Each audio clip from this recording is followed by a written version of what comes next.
पीछे ब्लू पूरा है कंप्लीट।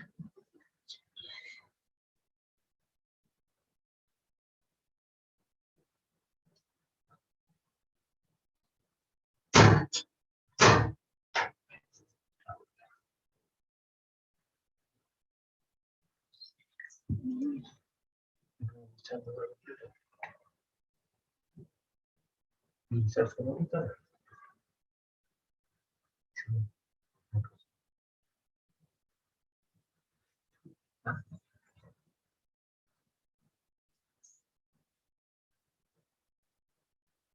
सर वीडियो को पहले शेयर करेंगे नहीं पड़ेगा।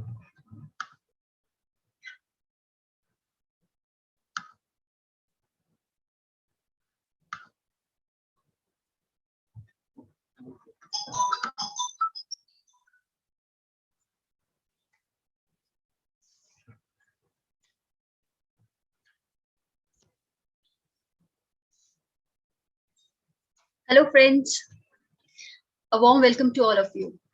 First of all, I wish you all a very happy Global Wind Day. So I am Dr. Diksha Pandey, faculty and founder of the organization The Ridge. The Ridge is Research, Innovation, Development in Geology and Engineering, which is RIDGE.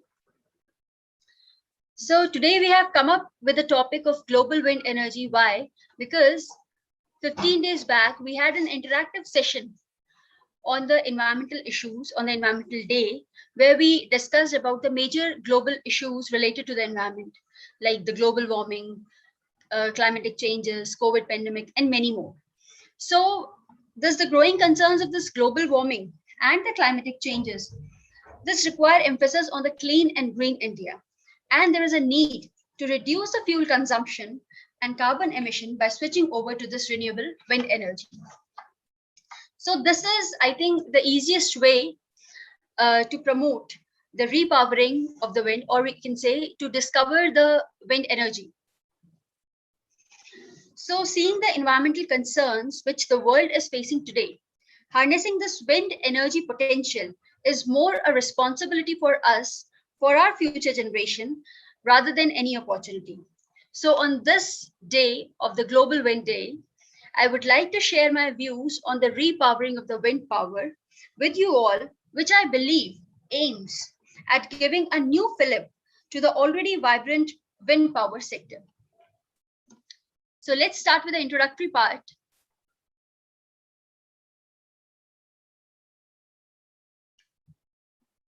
So this is the layout of the presentation, where we'll be discussing the concept and science, the wind fan turbines, its parts and working, its transportation, its advantages, disadvantages, the upcoming challenges which we'll be facing and which we are facing for the installation of the wind power plants, the Indian context, and we'll throw some light on the offshore wind power. Okay.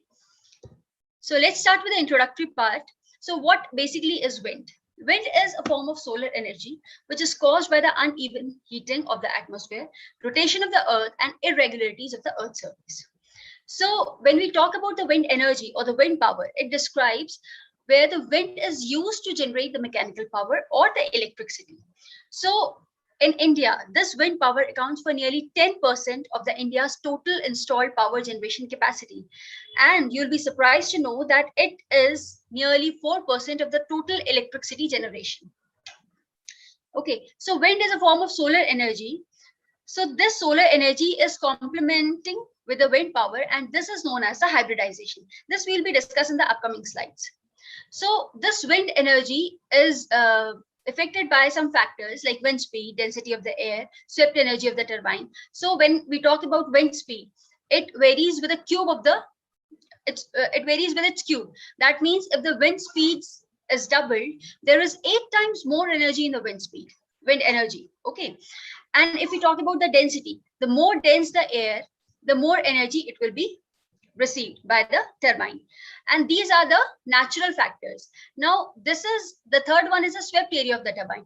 This is what controls the all the working of the wind turbine. Now, what is the swept area? This is the size of the area through which the rotor spin. So as we increase the size of the blade, as we increase the length of the blade, the area increases, and hence the more energy is received by the turbines. So we are talking about turbine. What basically is turbine? What is the structure? What is its design? What are the parts of turbine? So here you can see this is the structure of the turbine, and majority of the wind turbines are either horizontal axis turbines or the vertical axis turbines. So you can see parts are, this is tower, this is tower, this is this part is nacelle, as you can see it is mentioned. Then this is hub, and in front of the hub is the rotor. These are the blades which are connected to the rotor hub. So when we talk about the tower, and this this extended part is the extended version of the nacelle. So this tower is the base foundation of any wind turbine.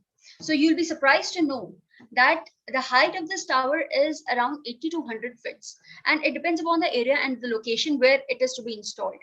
Okay, so this tower is not a single section, but it is a number of sections which are combined together to form this height. And this is hollow in nature. Why? Because it is it carries, you know, the electrical cables or the electrical wires in it, so that it is safe from the environmental conditions.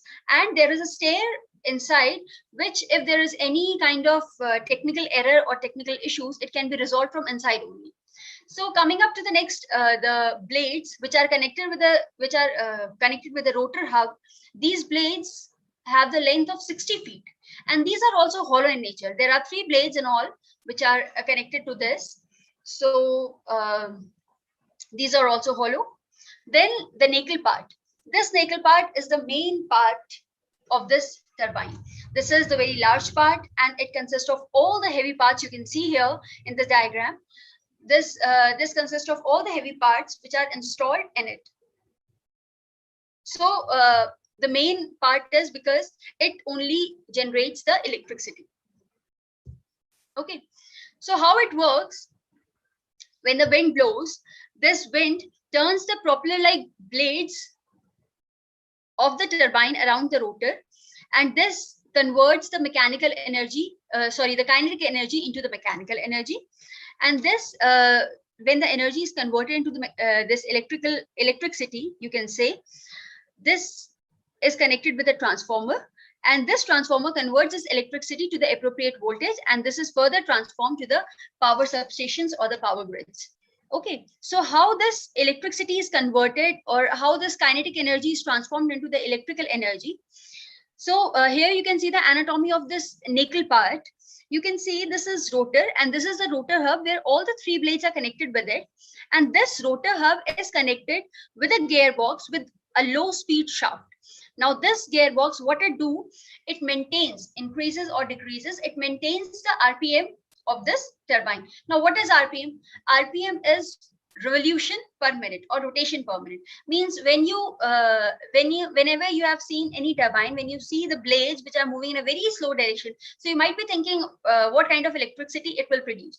So its one rotation will produce, you know, 90 to 100 rotations inside, because this gearbox which maintains the RPM level or RPM ratio, the ratio is 1:90, or sometimes in this advanced turbines, it is coming up to 1:100 ratio.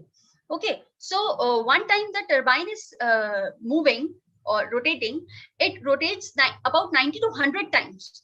So it maintains the speed. And since the speed of the wind is not constant, it is variable in nature. So in the calm condition, it may vary from up to only 11 kilometers per hour, and in the high wind conditions or the cyclone conditions, it may vary up to 90 or 100 kilometers per hour. So the maximum speed which is required for this gearbox is 80 kilometers per hour. Okay, so it maintains it. Now when there's a high wind condition, the blades rotate in a very high speed. So how it will maintain? So there is a brake in it which reduces the overspeed of this blades. So these gearbox and blade work simultaneously with each other, and this maintains the constant energy in the turbine. Now this gearbox is, now you can see it is connected with a generator with a high speed shaft. Now what this generator do? This generates electricity. How? This generator, there are two magnets, and when this magnet rotates, it induces the flux. And due to this induction, the electricity is generated. Now, once this electricity is generated, this is dropped down, or this is sent via the cable wires or the electric cables inside this tower. Now, what happens? The direction of the wind is not constant. Okay, it varies. Sometimes it is coming from the eastern side, sometimes from the western side. So since the wind direction is not constant, so here's the controller, anemometer, whose work is to measure the wind direction. Okay, wind direction, wind speed, wind pressure. So it measures the wind direction, and what it do, it control all the upper part of this turbine, and it note down the wind direction and moves the upper part of the turbine towards the direction of the wind. How? This is the yaw motor, which acts as a neck of the turbine, and it moves accordingly to the as directed by the anemometer. So it moves the whole wind turbine upper part towards the direction of the wind as directed by the anemometer. So now the transportation of this blades is a very challenging task and a very critical job, because most of the these turbines, you can say, or the wind farms are installed either offshore or in the hilly terrains. So some special trucks are created, are formed for the transportation of this, and sometimes it is transported through the ships, and it is really difficult to transport in a hilly area, because sometimes there is no road connectivity, or we can say there are no roads even.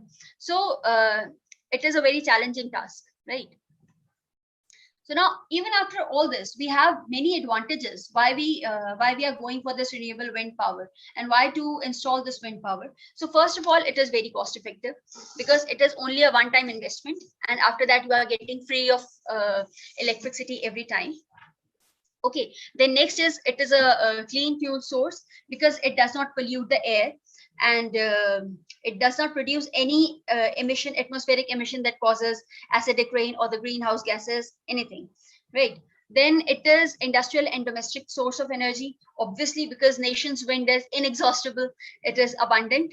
So it is sustainable, yes, because wind is a form of solar energy, and as long as the sun is shining, the wind is blowing, you are getting the energy. Okay, so this is space sufficient, because it only uses a fraction of land, and it can be built on any existing farms or ranches, because most of the time we find the best wind sites in the remote areas or in the rural areas. So there the farmers or the ranchers can can be given the additional income, and it is also a productive use of the abundant wasteland as well. Okay, so it creates job, yes, it creates employment opportunities, creation of skilled and semi-skilled manpower resources through the promotion of technical and other related training facilities.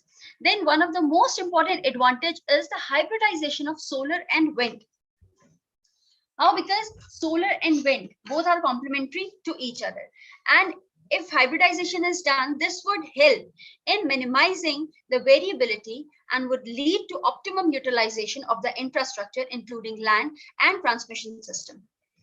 Okay, so this renewable energy sources lay foundation for the planners in developing a policy framework to ensure the energy security and equality, along with achieving the goals of reducing carbon emission and pollution mitigation. So now everything comes with some kind of disadvantages. Nothing is purely perfect. So yes, there are some disadvantages.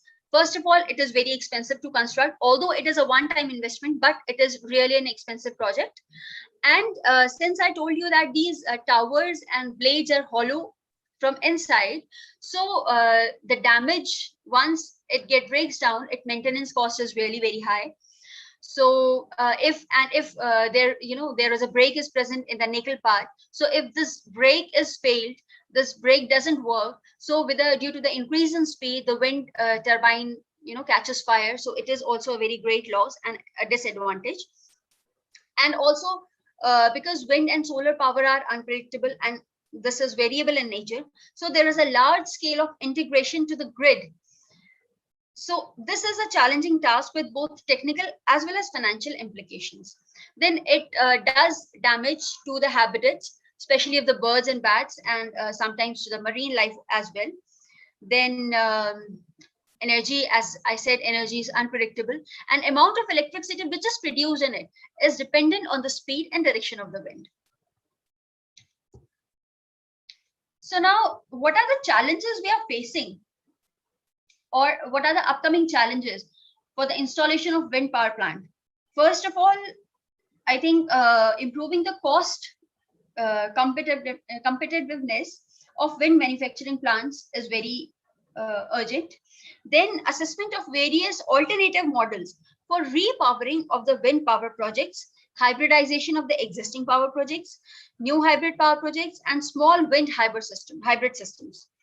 And I think some of the policies should be made in such a manner that they are favorable to promote the repowering of the existing winds, because at least to that have completed at least 10 years in operation, and also the lease period of the land should be extended. One of the challenge is to encourage the new technologies, new methods, wayouts involving the combined generation of wind and solar power and other emerging technologies like the storage system. One more important challenge is to strengthen the transmission and distribution networks in the country for the renewable energy integration. Okay, now what are the necessary services needs to be availed while setting up any wind farm? First of all is the site identification, because this is very at most important, the primary need to identify a site, to go for the regional overviews, to go for the GIS precise mapping, the project boundaries mapping, right? Then another is a wind source assessment. So this is also very important, and it is a critical feature or for the success of any wind power plant, because mesoscale and microscale wind power density needs to be checked out, and wind speed map is to be produced. And then the most important thing is ideal site for the installation of anemometer should be located and should be selected. Then the next is micro setting and energy estimation. Yes, this constitutes the foundation of this wind power plant, because it is formatted in terms of speed and direction. So speed and direction is very much important. Then monitoring is very important, because energy generation with respect to the wind sources is very necessary. Wind sources, its frequency, type of machine, and system failures need to be critically monitored. Okay, in terms of to analyze the optimized generation. Then performance improvement. In the performance improvement, due to the seasonal variability of the wind sources, generation increases in cubic proportion. As I said you that wind speed, if wind speed get doubles, the energy is received, it's 8 times. That means it varies with cube. So cubic proportion of the wind speed, and overall the low plant load factor. Parameter setting and operational control logic needs to be site specific.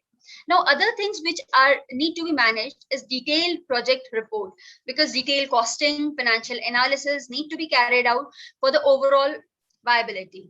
And once a site is finalized, you have to go for the detailed survey and the field study. Okay, the next is the project management. Yes, project management is really important. Its implication and management of the wind power project is really important in terms of technical, financial, and commercial aspects. Then the lender's engineer, obviously, because there is a lot of engineering, the mechanics is involved in the formation, in the working of this turbines. So yes, the experts engineers advice is really important in this installation. So now talking about the Indian context, you can see this this map is related to, is showing the mean wind speed. Okay, this map is showing the mean wind speed, and there are 8 locations which which are very prominent sites for the installation of the wind power project. So this is West Bengal, Odisha, Tamil Nadu, Kerala, Maharashtra, MP, Gujarat, and Rajasthan.